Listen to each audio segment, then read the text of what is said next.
I woke up in the body of a billionaire CEO in one of those groveling husband romance novels, right at the part where I'm supposed to kneel in a torrential downpour for 3 days and nights to win back my ex-wife. System? No system. Brains? The original host didn't have any, but I do. Only an idiot would go out there and kneel. Looking out the window at the thunder and lightning, I saw my ex-wife, Elena Vance, standing stubbornly at the gates of my estate, waiting for my heart to soften. I wrapped my comforter tighter around myself, grabbed the walkie-talkie, and shouted to security, "That woman at the gate is trespassing." And looking at her eyes, I suspect she's plotting to steal the marble lions. Call the cops and drag her out of there. Then, I turned my head and saw an elderly woman selling roasted yams on the roadside. "Ma'am, those yams look sweet. I'm investing $10 million. We're taking this yam stand to the New York Stock Exchange." 30 minutes later, sirens wailed. I was handcuffed and hauled away on suspicion of massive money laundering and elder fraud. I heard that when Elena went to the precinct to bail me out, she was completely dumbfounded. When I first woke up, my head was splitting. Unfamiliar ceiling, unfamiliar room, and a melodramatic life that didn't belong to me. I was now Caleb Sterling, CEO of the $1 trillion Sterling Corp.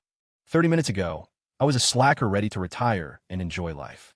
Now, I'm the scumbag male lead in this redemption novel. The plot was stuck at the most classic checkpoint. Because of my white moonlight, my first love, I had tormented the female lead, my ex-wife Elena, until she lost hope. Now her heart is dead. She ran away pregnant. Actually just a stomach ache, and I'm supposed to start the crematorium phase, the part where I grovel until I'm nearly dead. Step 1. Kneel in the rain to beg for forgiveness upon her return. "Sir," the butler, Henderson, spoke with zero emotion. He handed me a brand new black suit. The fabric looked expensive. "Ms. Vance has been standing in the rain for 2 hours. He paused, a hint of urgency in his tone.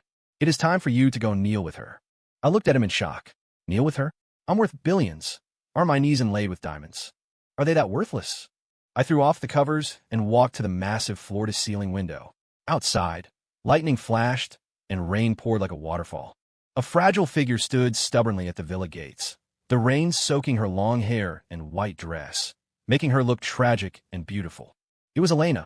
She looked up, saw me at the window, and sure enough, a pale but hopeful smile appeared on her face. She was waiting for this scumbag to have an epiphany, rush down, hug her, and repent in tears. Then we'd both suffer in the rain, staging a love story that would move heaven and earth. I shuddered. Who wants that kind of blessing? I turned around, grabbed the walkie-talkie in the room, and pressed the talk button. Elena's smile widened. She probably thought I was telling the butler to open the gate. I cleared my throat and yelled into the device with all my might. "Guard Shack. Guard Shack, answer if you copy."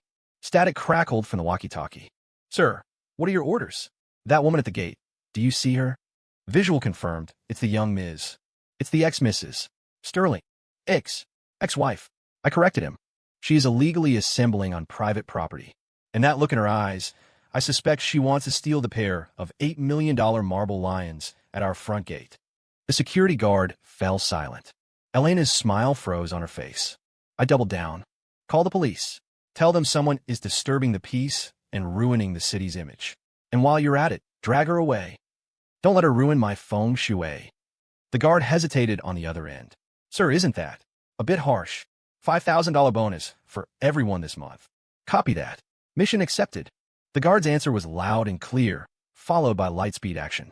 I hung up the walkie-talkie with satisfaction, watching 2 security guards holding umbrellas flank the bewildered Elena and escort her away. The world was finally quiet. I lay back in my king-size bed and wrapped myself in my cozy duvet. "Henderson, order me some takeout. I want that spicy chili bowl from the old place downtown." Henderson looked like he'd swallowed a fly. "Sir, the Michelin 3-star chef has already prepared dinner for you. Let him rest. His food isn't as good as the taco truck down the street." I waved my hand, intent on experiencing the joy of junk food. But then the delivery guy called to say the rain was too heavy, the roads were flooded, and he couldn't make it. A nameless fire surged in my chest. I, Caleb Sterling, financially free before transmigrating and a billionaire CEO after, couldn't even get a bowl of chili. I threw off the covers, changed my clothes, and decided to go out myself. I had to eat. This was my final stand.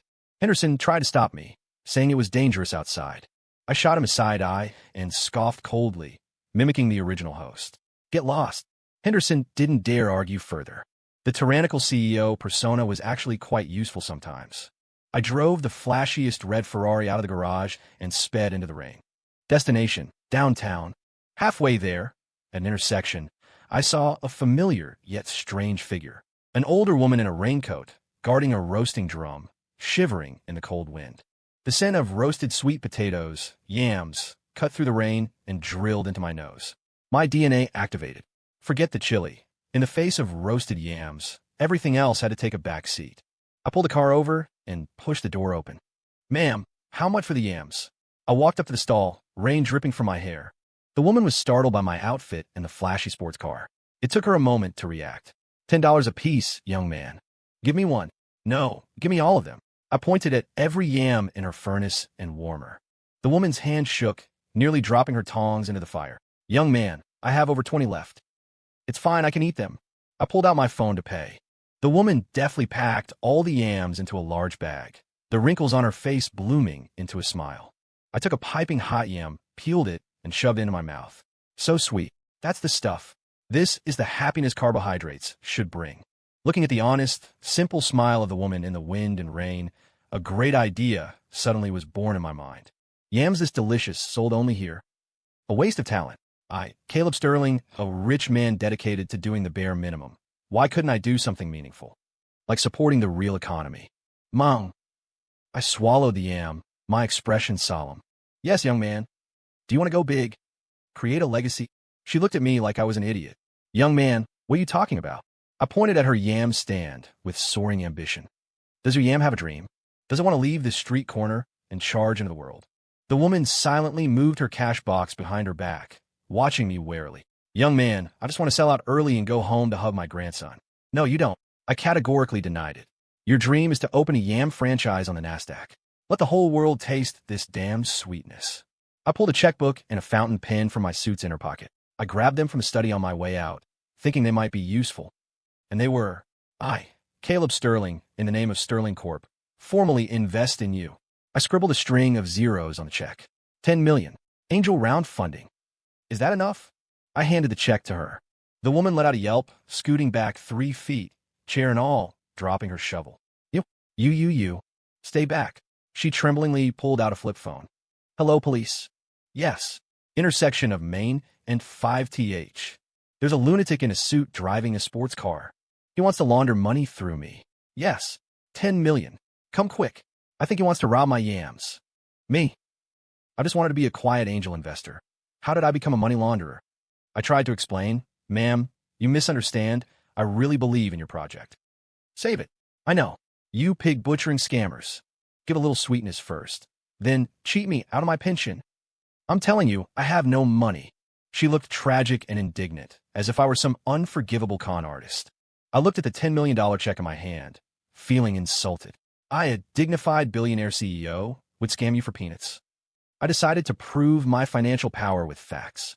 I dialed the company's CFO directly and put on speaker. Within 30 minutes, check the QR code of the yam vendor at Main and 5th and wire $10 million into it. The CFO on the other end was silent for a full 10 seconds. "Mr. Sterling, say that again." "Wire to whom?" "The yam vendor." "How much?" $10 million. "Mr. Sterling, transferring funds like that violates protocol, and the risk control system will immediately alert the authorities." "I don't care. This is a CEO order. Send the money. Immediately. Now." I hung up and gave the woman what I thought was a kind and amiable smile. "Ma'am, look, the money will be there any second." Her eyes looked even more terrified. Just then my phone dinged. A bank notification. Not mine, hers. Her vintage flip phone shouted out a line of text with all its might.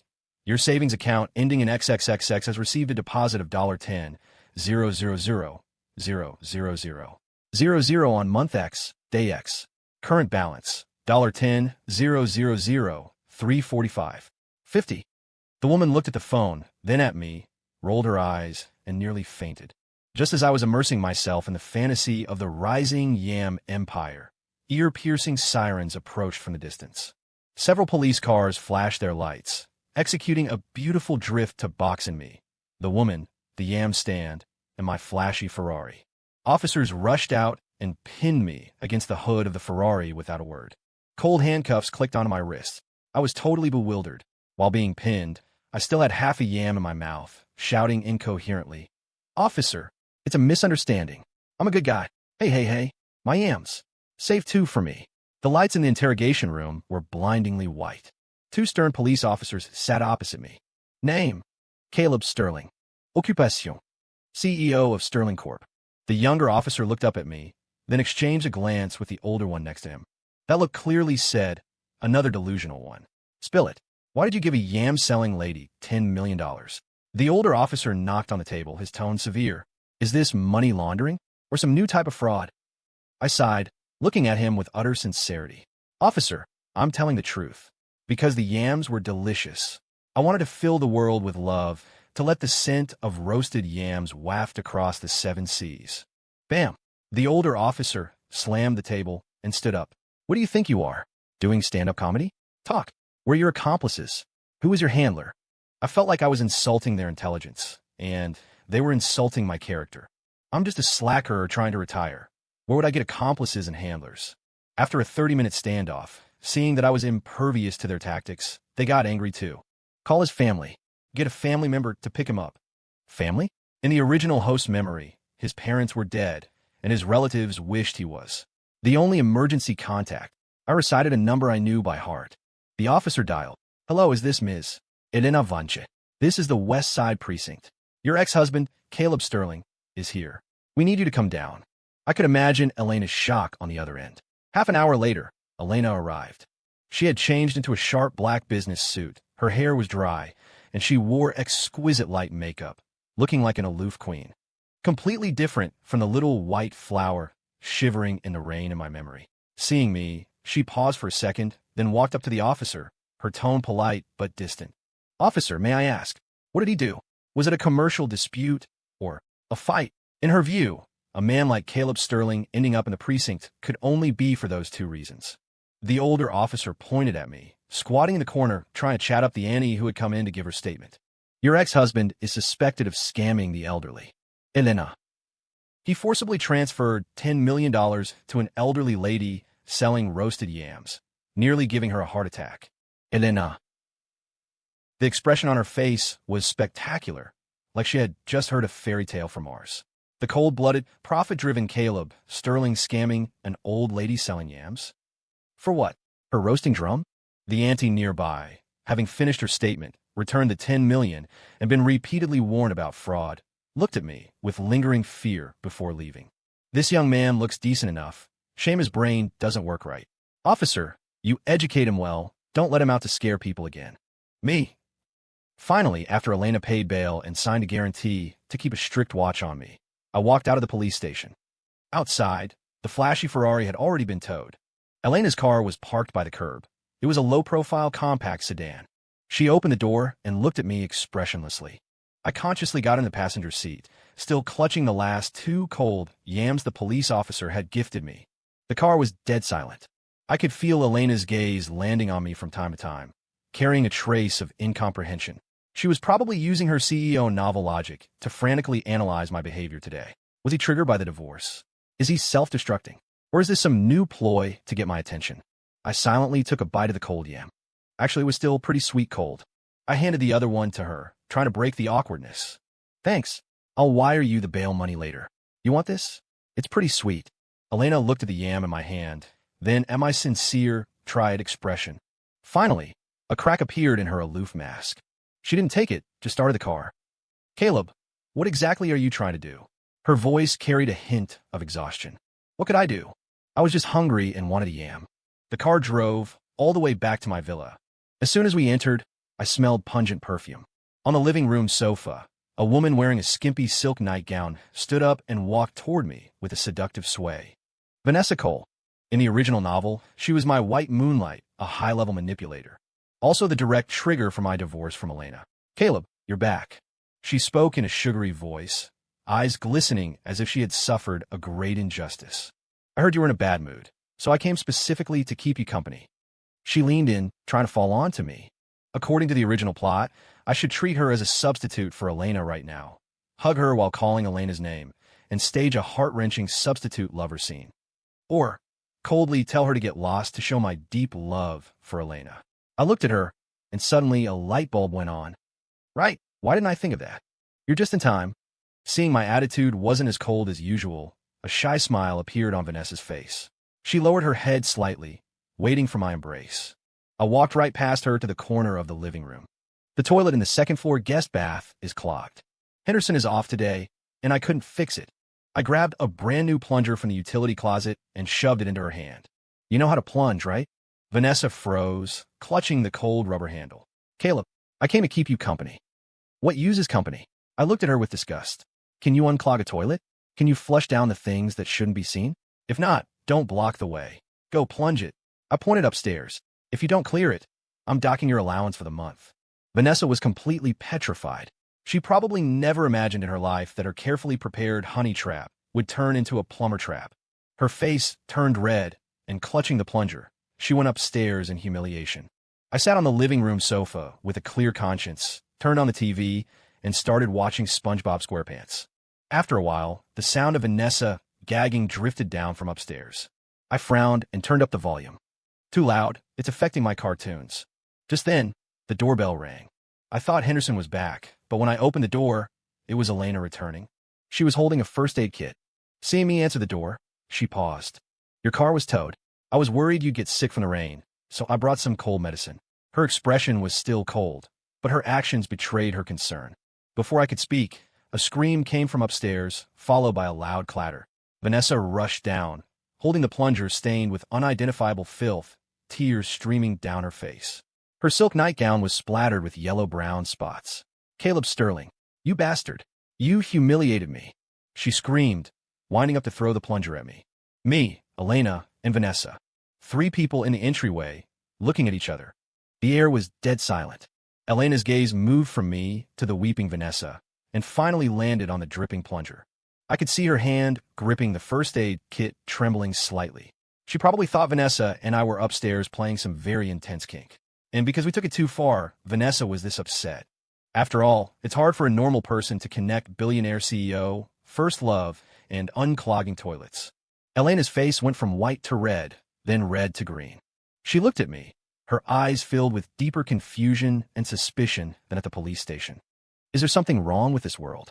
Elena eventually said nothing, shoved the kid into my hands, and turned to leave. Her retreating figure looked like she was fleeing a crime scene. I solved the Vanessa problem, felt great, and had a good sleep. The next day, refreshed, I went to the office. And right at the entrance of Sterling Corp., I was blocked by a mob. Leading the pack was a young man wearing a tight black t-shirt, skinny jeans, and knockoff designer slides with socks.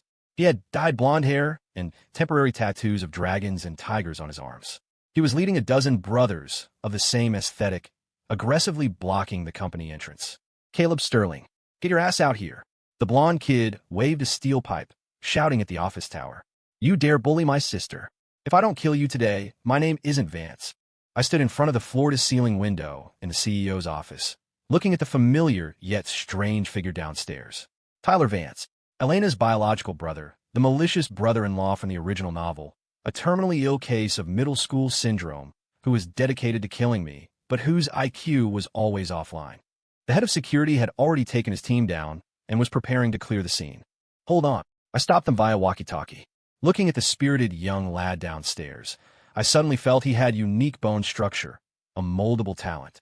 I adjusted my tie and took the elevator down. When I appeared, Tyler's arrogance flared even higher. Caleb Sterling, you bastard. You finally dared to come out. He waved a steel pipe and charged at me. The security guards behind me immediately stepped forward, but I raised a hand to stop them. Looking at Tyler's familiar outfit, especially those skinny jeans and slides, a dusty switch for tacky aesthetics, deep in my soul was flipped. It felt endearing. You're Tyler. I looked him up and down. Cut the crap. Today, either you kneel and apologize to my sister, or I break your legs. He was menacing, but the eyes of his dozen brothers were wandering, constantly glancing at our company's gleaming entrance and the pretty receptionists. I ignored him, pulled out my phone, and brought up a recruitment ad I had HR make overnight. Sterling Corp Security Department, urgent hiring. I turned the screen toward the gang of hooligans. Salary, $4,000 a month, full benefits for 01k, room and board included, double pay at Christmas. The steel pipes in the hands of Tyler's brothers froze in midair. A kid with green hair whispered, Bro, Does full benefits mean dental? Tyler was furious, turning back to roar. Have some self-respect.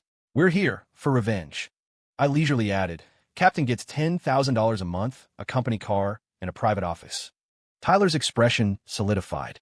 He looked at me, then at the steel pipe in his hand, and finally at the row of majestic guards in crisp uniforms behind me. He hesitated. Truly, he hesitated for only 3 seconds. Bro! Tyler threw the pipe down with a clang, rushed in front of me, and rolled up his sleeves to reveal his not-so-impressive biceps.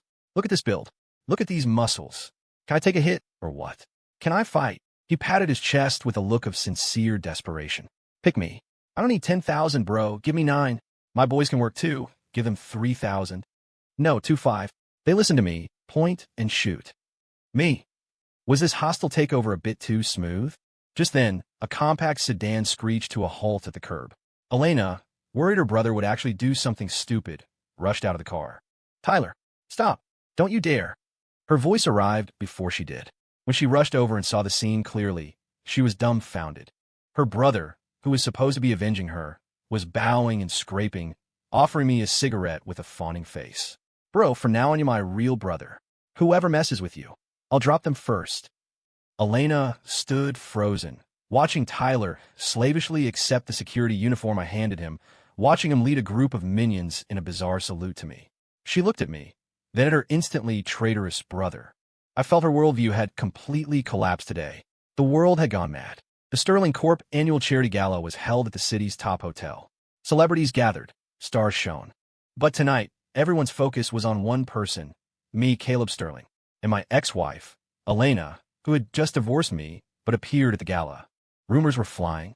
They said Caleb Sterling had turned over a new leaf, was still in love with Elena, and that tonight's gala was a carefully prepared apology and proposal scene. Countless people waited for the show, to see how this once cold-blooded CEO would humble himself to win back his ex-wife. Elena obviously heard the rumors too. She wore a high-end silver mermaid gown, hair pinned up, revealing a graceful swan-like neck. She was as beautiful as a goddess under the moonlight, but heavy with worry, her eyes filled with anxiety, expectation mixed with fear.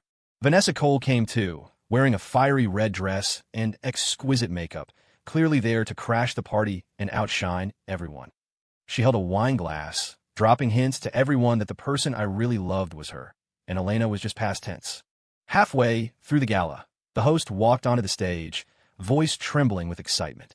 Ladies and gentlemen, next up is the most thrilling moment of the night. Let's welcome with the warmest applause the CEO of Sterling Corp, Mr. Caleb Sterling, and his date for the evening. Snap! All spotlights instantly converged on the ballroom entrance. The music swelled, and the doors opened. Everyone held their breath. Elena tightened her grip on her wine glass. Vanessa revealed a triumphant smile. I, wearing a priceless bespoke suit, hair combed meticulously, walked in with the slow, confident stride of a CEO. On my arm was a lady. She wore a clearly ill-fitting purple evening gown, her hair hurriedly pinned up, a look of unease on her face. In her hand, she tightly clutched a freshly roasted, steaming yam. It was Annie Mae, or Mama Rosa, the street vendor I had scammed a few days ago. The room fell into a deathly silence. The music stopped. Everyone's expressions froze like someone hit pause.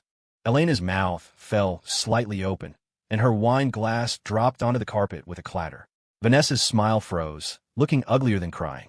Only the Annie on my arm was shivering and asking me, Yo, young man, there's so many people here, and the lights are so bright. Can I set up my stall?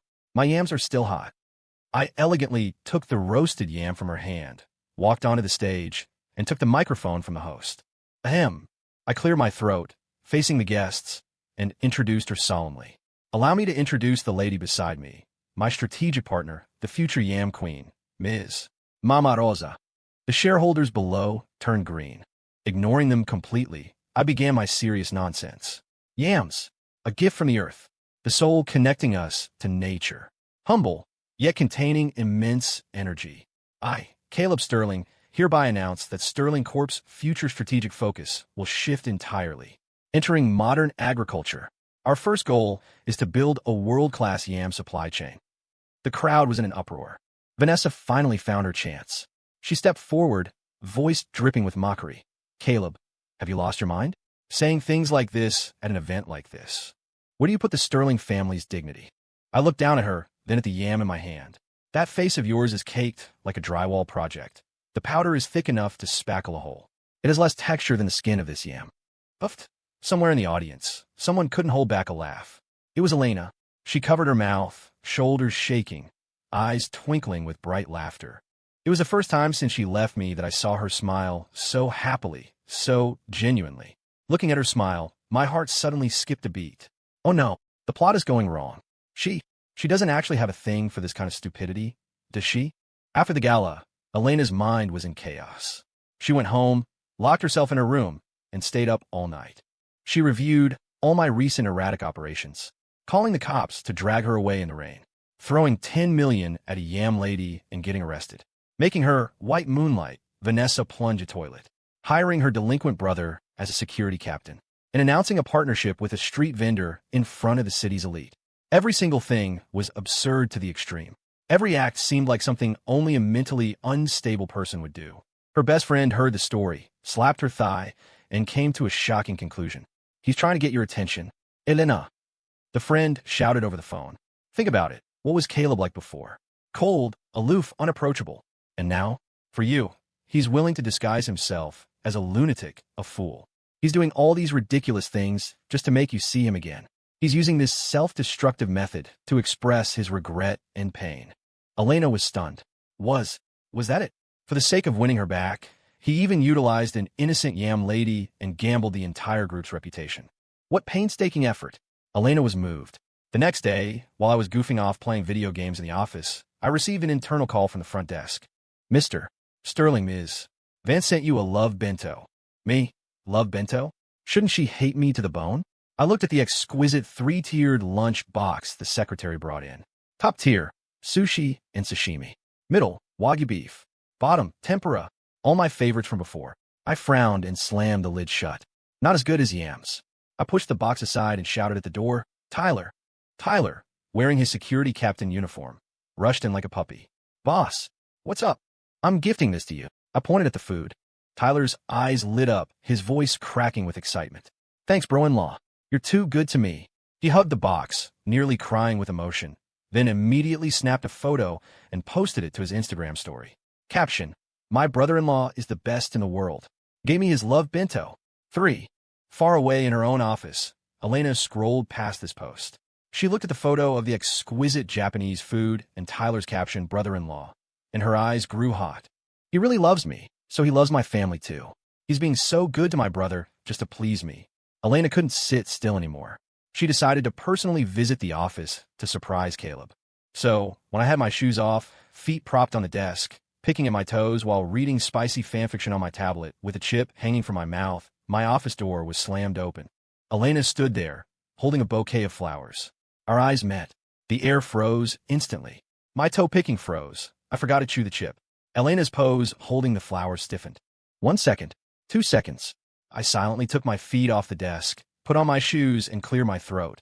So, if I said I was practicing a very new form of yoga, would you believe me? Elena looked at me, her eyes suddenly reddening, large tears rolling down without warning. She choked back a sob, walking toward me step by step. Is the pressure for the company really that bad that you have to use this method to decompress? Me? No, lady, isn't your imagination a bit too strong? I'm just purely too lazy to sit properly. Vanessa wasn't willing to be discarded just like that. Especially after being publicly humiliated at the charity gala, she went completely crazy. She decided to use her killer move. That day, she stormed into my office. Elena happened to be there too, advising me not to stress too much and learn to relax. Caleb. Vanessa held an ultrasound printout, her face wearing a desperate, go-for-broke expression. She slammed the paper onto my desk. I'm pregnant with your child. Elena's face instantly turned pale. She looked at the paper in disbelief, then at me, swaying as if she couldn't stand. Here it comes. According to the original trope, this is one of the most abusive plot points for the female lead. I'm supposed to either deny it or force Elena to leave for the sake of the child. Maximum scumbag behavior. I calmly picked up the paper and glanced at it. 6 weeks pregnant. I looked up at Vanessa, putting on a confused face. I recall that 6 weeks ago, I was on an expedition in Antarctica observing penguin reproduction habits. What, does penguin breeding concern you? Or do I reproduce asexually? Vanessa's face changed color. It was, it was from before. 7 weeks. Oh, I nodded, picked up my phone, and dialed 911 directly. Hello, dispatch. Sterling Tower, penthouse office. There's a woman here pregnant with an unidentified organism. Suspected alien species. Suggest immediate transport for dissection and research for the sake of human biology. Vanessa turned pale with fright. Caleb, are you crazy? I hung up and turned to Elena, spreading my hands. See? The cost of scamming is so low these days. Just a printed piece of paper, and she wants to extort a child out of me. Does she think I'm stupid? Elena stared blankly at me, then at the ultrasound I had tossed into the recycling bin. Her expression went from pale to slowly regaining color. I shouted at the door, Tyler. Tyler rushed in with 2 guards. Boss, orders. I pointed at Vanessa, who had collapsed on the floor. Forklift her out. With that kind of imagination, don't waste it. Send her to the electronics factory in the East End to tighten screws. I heard they're short on scriptwriters. Tyler saluted, waved his hand, and 2 guards dragged Vanessa out. Her screams faded into the distance. The office returned to silence. Elena watched me deal with the rotten peach blossom so decisively, cleanly, and even with a hint of absurdity. The ice in her eyes completely melted, replacing it with something sparkly I couldn't understand. She looked at me, her gaze practically sticky with affection. I felt a chill down my spine. Alarm bells rang. You, don't look at me like that. I am scared. But Elena stepped closer, trapping me between the desk and herself. She reached out and touched my face. Caleb. Her voice trembled with a tenderness I had never heard before. How long? Do you intend to keep pretending? Me? Pretend? What am I pretending? I'm just being myself. Elena began her aggressive offensive, sending flowers, sending food, sending supplements. She even moved back into the villa under the pretense of supervising me so I don't go crazy again. Every day, I open my eyes to see her face written with I understand you. I feel for you. I was terrified. The plot had completely collapsed. Where was the crematorium? Where was the angst? Why had this turned into a sweet pet novel where the ex-wife chases the husband? I don't deserve this. I just want to slack off. I have to escape. So, on a dark and stormy night, I left a letter, packed a small bindle, and secretly ran away. In a letter, using all my literary talent, I wrote, "The world is big. I want to see it. Don't look for me." When Elena saw the letter the next morning, combined with my recent series of mental instability, she had a breakdown on the spot. The after effects of all those tragic romance novels she'd read exploded in her brain. He ran. He left a letter like this. He must have a terminal illness. He doesn't want to drag me down. So he chose to go to a place where no one knows him to die alone. Oh God, Caleb, why are you so stupid? Elena immediately mobilized all her connections and began searching the world for me. Meanwhile, I was in a rural ravine somewhere, happily digging yams with my strategic partner, Mama Rosa. Her son lived here and had a huge patch of land. Wearing work boots, a white towel draped around my neck, I swung a hoe, feeling the joy of manual labor. Young Caleb, looking at your build, you've clearly never done farm work. You're uncoordinated, just digging a yam. Mama Rosa critiqued me cheerfully while guiding me. I wiped off my sweat and grinned. Mama, this is called immersive life experience. Just as I was digging with gusto, a massive roar came from overhead. I looked up and froze. Dozens of helicopters, a black mass, hovered over this small hillside. The scene was more exaggerated than a Hollywood blockbuster. One helicopter lowered a rope ladder, and an agile figure slid down. It was Elena, looking heroic in a black tactical suit. She jumped off the ladder, pushed through the yam vines blown sideways by the rotor wash, and hugged the muddy, dumbstruck me. Caleb, she held me, crying loudly. I found you. Don't be scared. If you're sick, we'll cure it together. If money isn't enough, I have more. Please don't give up. I was being strangled breathless, holding a hoe, bewildered in the wind. The surrounding villagers all poked their heads out to watch. Hey, isn't that the new farmhand at Mama Rosa's? Oh my God. So he was a kept man by a rich lady. That sugar mama is so devoted, chasing him all the way to this ravine. Listening to the villagers' gossip, I felt my innocence was gone. What sickness do I have? Does laziness count? Is there a cure? I was dragged back to the villa by Elena. The next day, a whole team of medical experts came and gave me a comprehensive checkup from head to toe. The consultation results came out quickly. Me, Caleb Sterling, fit as a fiddle, appetite of a horse, health indicators better than a 20-year-old. The only suggestion, a bit lacking in exercise, cardio recommended. Holding the medical report, Elena first laughed through tears, then rage rose from her heart. She slammed the report into my face. Caleb Sterling, are you playing me? I knew I couldn't hide it anymore. If I kept pretending, she might actually send me to a mental hospital. I slumped onto the sofa, completely giving up. I am tired. Just end me. Hurry up. I laid my cards on the table. I just don't want to be some bullshit CEO anymore, okay? I just want to lie down every day, eat and drink, and rot until I die. Is that wrong? I started complaining frantically. Complaining about how tiring it is to wear a suit and tie every day, how hypocritical those business dinners are, how greasy the faces of those business tycoons are. I didn't want to hold up that iceberg face anymore. Didn't want to say those insincere platitudes. I just wanted to be myself. A mediocre slacker who loves roasted yams, loves watching cartoons, and loves picking his toes in the office. I finished speaking and let out a long breath, waiting for Elena's judgment. She might call me mud that can't support a wall, or she might think I'm even crazier. But to my surprise, after listening, she didn't get angry. Instead, she walked over and sat down beside me. Actually, I'm tired too, she said softly. She said she was also sick of wearing the mask of the strong, independent female lead, sick of the intrigue in the marketplace, sick of the fake affection surrounding her. In that moment, I saw something called resonance in her eyes. Then, she looked at me, asking tentatively, "Will you take me to rot with you?" Me? Lady, you're the female lead. How can you slack off? If you don't build your career, what does the plot move? But looking at her expectant eyes, I couldn't bring myself to refuse. And so, the style of the Sterling mansion went completely off the rails. The two of us, wearing matching pajamas in a living room worth hundreds of millions, sat around a copper pot eating hot pot.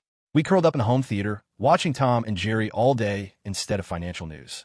I even hosted the Sterling Corp online board meeting wearing boxer shorts, a popsicle in my mouth.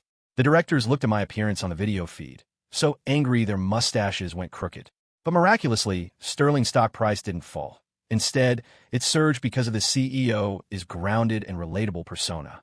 I found that this life of not pretending, with a beautiful wife by my side, actually wasn't bad. It was great. Just when I thought I could rot with Elena until the end of time, a crisis arrived. The ultimate villain from the original book, the corporate predator Victor Stone, finally made his entrance. He had always viewed Sterling Corp as a thorn in his side. Hearing that I had gone mad recently, he felt the time to swallow Sterling Corp had come and started maliciously acquiring scattered shares in the dark. He even set up a feast at Hongmin, a trap disguised as a dinner party, and specifically invited the couple. At the banquet, the fat-eared Victor Stone held his wine glass, speaking sarcastically. "Mr. Sterling, I hear you're obsessed with planting yams lately? What? Do you find a market too tiring and want to experience retirement early?" His lackeys laughed along. I ignored him, focused only on eating. The braised pork shank on the table was done well, fatty but not greasy, melting in the mouth. Just as I was gnawing with a greasy mouth, Elena put down her chopsticks. She raised her wine glass, smiling elegantly and distantly. "Mr. Stone must be joking. My Caleb isn't retiring. This is called opening a new track. After all, for an old-timer like you still spinning in traditional industries, it's hard to understand the new consumption concepts of us young people." With one sentence, she choked Victor half to death. Victor's face darkened, looking ready to get rough. "It seems Mr. Sterling plans to let a woman fight his battles today." I swallowed the pork, wiped my mouth, and snapped my fingers. "Tyler." The door to the private room was kicked open.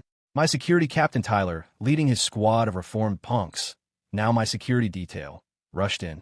Everyone wore black suits and sunglasses, imposing as hell. "Bro-in-law, you called for backup. Who are we hitting?" Tyler asked with full lung capacity. Victor and his lackeys jumped out of their chairs in fright. Civilized society, no fighting and killing. I stood up slowly. Walking up to Victor, I patted his shoulder. "Since Mr. Stone loves acquisitions so much, why not acquire my yams too?" I took out my phone and pulled up my 50-page PPT, feasibility analysis report on global layout of the yam industry. Then, using extremely tricky business logic, actually pure nonsense, and the eloquence of a pyramid scheme master, I painted a massive pie for Victor. I went from the nutritional value of yams to their industrial uses, then to their strategic position in future interstellar migration. Victor was hoodwinked until he was crippled. In the end, not only did his malicious acquisition plan fail, but he was also forced to sign a contract. He voluntarily invested $100 million to acquire my entire yam inventory and received $10 million in yam vouchers as a gift. Walking out of the hotel with the contract, Elena and I smiled at each other. We high-fived in sync. Husband and wife united, their strength cuts gold. The feeling of a mixed doubles match was awesome. After we successfully scammed Victor into oblivion, Elena proposed to me. On a completely ordinary afternoon, holding a diamond ring shaped like a sweet potato, she knelt on one knee in front of me while I was picking my toes on the sofa. I looked at her, then at the oddly shaped ring. All right, but I have one condition. The wedding was held as scheduled. The scene was unprecedented. No flowers, only lush yam vines and golden roasted yams. No symphony, only a hype man team hired by Tyler, getting the crowd rowdy with "Put your hands up." The party favors for the guests were a steaming hot roasted yam and a brand new plunger for each person. Rumor had it this was to commemorate an important figure on our road to love. Far away in the electronics factory tightening screws, Vanessa watched the wedding live stream and shed tears of regret. Or maybe her eyes were just tired from tightening screws too long. My strategic partner, the yam queen Mama Rosa, wearing a custom gown, served as our officiant, tremblingly reading the vows. Tyler acted as the MC, shouting into the microphone. Next, the groom. Kiss his bride. Atmosphere team.